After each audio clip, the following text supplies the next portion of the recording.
3 کام عید کا چاند نظر آنے سے پہلے پہلے ہمیں مضبوطی سے تھام لینے چاہیے۔ سب سے پہلا کام، رسول اکرم صلی اللہ علیہ وآلہ وسلم نے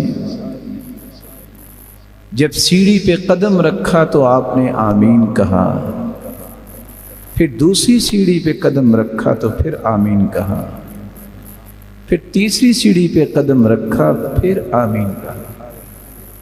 صحابہ کرام نے سوال کیا، اللہ کے پیارے پیغمبر پہلے ایسا کبھی ہوا نہیں، آپ نے یہ جو آمین کہا ہے ہمیں سمجھ نہیں آئی۔ آپ نے فرمایا، میں جب پہلی سیڑھی پہ چڑھا اور دوسری اور تیسری پہ تو جبریل امین نے 3 دعائیں کی تھی۔ ایک دعا یہ تھی، اے اللہ جس کی زندگی میں رمضان المبارک کا مہینہ آ جائے اور پھر وہ اپنے گناہوں کی معافی نہیں لے سکا، اپنے گناہوں کو معاف نہیں کروا سکا، وہ گہرا جہنم میں جا گیا، تو میں نے آمین کہہ دی۔ پھر دوسری بات جبریل امین نے یہ فرمائی، جس کے سامنے محمد مصطفیٰ صلی اللہ علیہ وسلم کا اسم مبارک آ جائے اور وہ درود پڑھتا، وہ بھی نامراد ہی مرے۔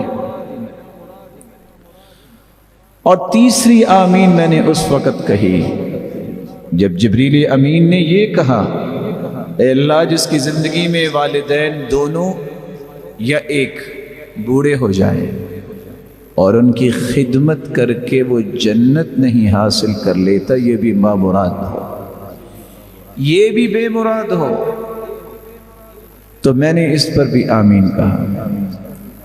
تو آئیے ابھی بھی یہ مبارک گھڑیاں اور ساعتیں موجود ہیں۔ فَأَحْسَنَ وُضُوءَهُ، جو وضو کرتا ہے اور خوبصورت وضو کرتا ہے۔ خوبصورت وضو سے مراد کیا ہے؟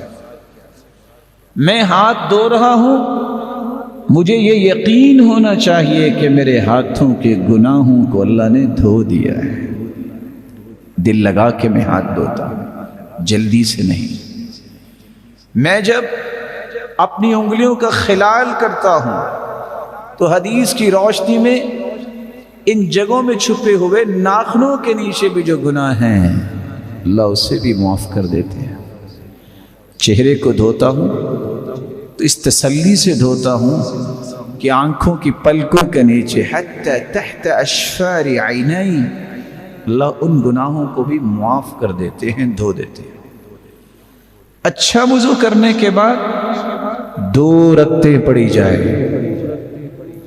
اکیلے کسی کمرے میں آج 2 رکعتیں ضرور پڑھیے گا، دل لگا کے، یقبل بوجہہ وقلبہ، دل کو بھی اللہ کی طرف لگا کے، چہرہ بھی قبلہ کی طرف کر کے، قلب و قالب کو اللہ کی طرف لگا کے 2 رکعتیں پڑھ لیں۔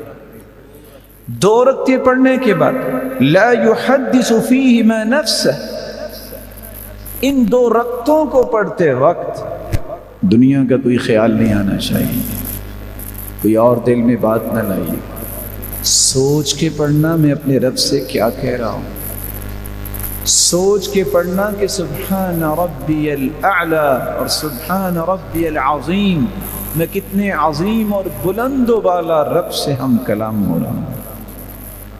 2 رکعتیں جو ایسا پڑھ لیتا ہے، اللہ کے رسول صلی اللہ علیہ وآلہ وسلم نے 2 خوشخبریاں دی ہیں۔ 2 رکعتیں پڑھنے کے بعد ہاتھ اٹھائیے گا، سب سے پہلے اللہ کی تعریف کیجیے گا، پھر درود پڑھیے گا، پھر دل لگا کے اللہ سے دعا کیجیے گا، اور 2 مرتبہ یہ کلمات کہنا نہ بھولیے گا، رب اغفر لی، رب اغفر لی۔ جو اتنے الفاظ کہہ دیتا ہے اللہ کھربوں فرشتوں کو گواہ بناتے ہیں، علم عبدی ان له ربا یغفر الذنوب میرے فرشتوں گواہ رہنا، آج میرے بندے کو پتہ چل گیا ہے اس کا کوئی رب ہے جو معاف کرنے والا ہے۔ عبدی اعمل ما شئت فقد غفر لک، میرے بندے تو آ گیا، تو نے آج تک جتنے بھی گناہ کیے میں نے تجھے معاف کر دیے، فرشتوں گواہ بن جانا۔ اور دوسری روایت کے الفاظ ہے جو اس طرح کی 2 رکعتیں پڑھ لیتا ہے وجبت لہ الجنہ، اللہ اس کے لیے جنت کو واجب کر دیتے۔ خوبصورت وضو کے ساتھ 2 رکعتیں پڑھیے گا، عید کا چاند نظر آنے سے پہلے لائق ست تکریم بھائی اور بزرگوں یہ عمل ضرور کریں، تاکہ ان لوگوں کی صف میں اور آپ شامل ہو جائیں جن کو اللہ نے اس رمضان میں جہنم سے آزاد کر دیا۔